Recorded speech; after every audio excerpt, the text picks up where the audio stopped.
What's happening, everybody? Welcome to the first regular season edition of Brown's Thoughts here on the Off the Mic Sports Network.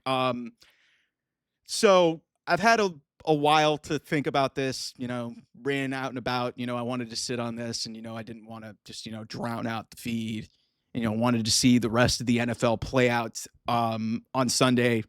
But listen, I was optimistic about this game for the Cleveland Browns because Cincinnati is notorious. I think they've won one game in the Zach Taylor, Joe Burrow era. With that grouping together, they've only won one game with those two, head coach and quarterback.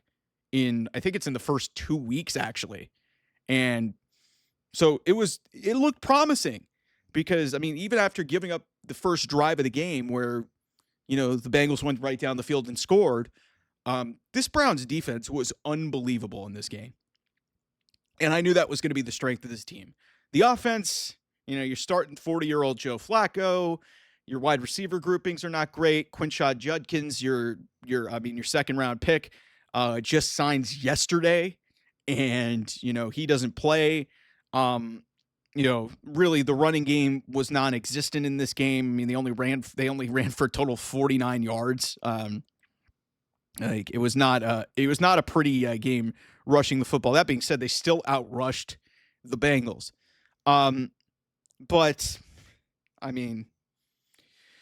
Okay. I was optimistic going into this game, long story short. The Browns, took a 16-14 lead. Their new I can't even pronounce their new kicker's name. Andre Schmidt, I think is how you pronounce it. It's a weird looking name. They cut Dustin Hopkins before the season after Dustin Hopkins just kept missing kicks after that amazing 2023. They had to get rid of him. They didn't have a really good contingency plan, so they go with this young kid from Syracuse, and he made a kick early on, and a lot of people were excited about it. But then, they score a touchdown to take the lead, and he misses the extra point. Okay. Kicking has been an issue. Bengals go down and take the lead. Browns go down with about 2 minutes to go, have a short 35. It's right around an extra point, and Andre Schmidt missed it again. And then, Browns are able to get the ball back. And then it's a tip drill interception, which they had two of those in this game. And the Browns lose 17-16 at home to start their season. Joe Flacco was actually really good in this game, given all the deficiencies of this offense. Because, Kevin Stefanski, for all his faltering, he wasn't bad in this game either. Joe Flacco threw for almost 300 yards, but he had two interceptions. Both of them weren't his fault. Dylan Sampson had 8 catches in this game. Harold Vannon Jr., 7 catches. Cedric Tillman, when he wasn't dropping the ball, had 5 catches. Jerry Jeudy, when he wasn't dropping the ball, had 5 catches. This is, to me, the Browns, I said it before the season. The Browns needed to win this game to feel good about themselves because the rest of, I'll get to the schedule here out of this. They may not win a game until October. Because they got Baltimore next week. I think they've got Green Bay. They've got Minnesota. They've got Detroit. Detroit may not be that good, but, Detroit's still this is a team that has been at the top of the NFC for the last couple of years. You've got the Vikings in London for one of these games. It's, to me, my goodness, this is a bad loss. Because let me illustrate the point of why this is a bad loss. The Browns, let me just give you guys the stats. First downs, 22-11, Cleveland. They converted more third downs. They were better on fourth down. They ran 22 more plays. They almost outgained the Bengals by 200 yards. The Browns had 327. The Bengals had 141. They had almost 2 more yards per play. In the passing game, net passing, almost 200 yards net. in the second half, they barely allowed any net yardage, period.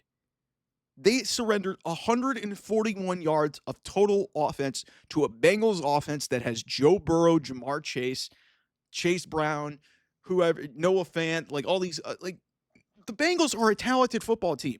They're very flawed, but they're a talented football team. The Browns held them to under 150 yards of offense. Their quarterback threw for almost 300 yards despite being 40 years old and having multiple drops plaguing him. And yet, because they couldn't hold on to the ball and they couldn't kick it correctly, this team is 0-1. And as I said, I don't see them winning a game until probably October, if they're lucky. And I'll get to the schedule here shortly. But, the Browns had the 2 turnovers, and that was really what ultimately decided the game. 2 interceptions, dominated time of possession. The Browns, Myles Garrett was great in this game.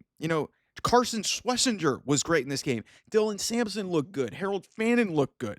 Mason Graham, you didn't really see much of it on the stat sheet, but the fact that Myles Garrett was being a terror is a sign that their defensive line was very good.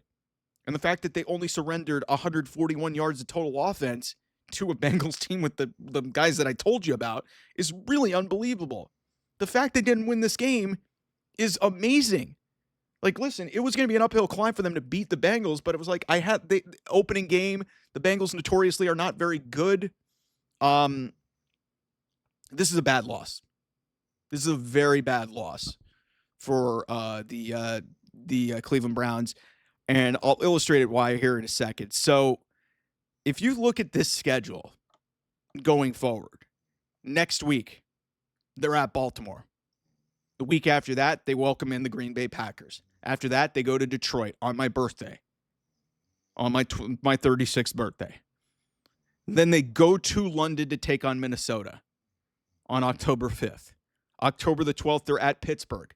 Pittsburgh looks a lot better than I expected, and they have talent. I think they might be a 3-ring circus, but they're talented, and the Browns don't go to Pittsburgh and typically win. Then you get Miami at home, and then you get New England on the road. So, and in my opinion, unless something crazy happens, I don't see this team winning until week 7 or 8. I don't. This was the big opportunity for them to at least get a win. This was not going to be a good football team, and you see all the glaring flaws. There is youth and there is talent on this team, but there are flaws in key points of this team. When you don't have an offense as talented enough to overcome things, you need to be good in other aspects of the game. They're good defensively, but they are not good special teams wise. You saw that. Andrew Berry has punted on he has dicked around with the quarterback, and now he's dicked around with the kicker. And they have a kicking problem. Coming out of the bye, you're at the Jets. The Jets look better than I expected them to.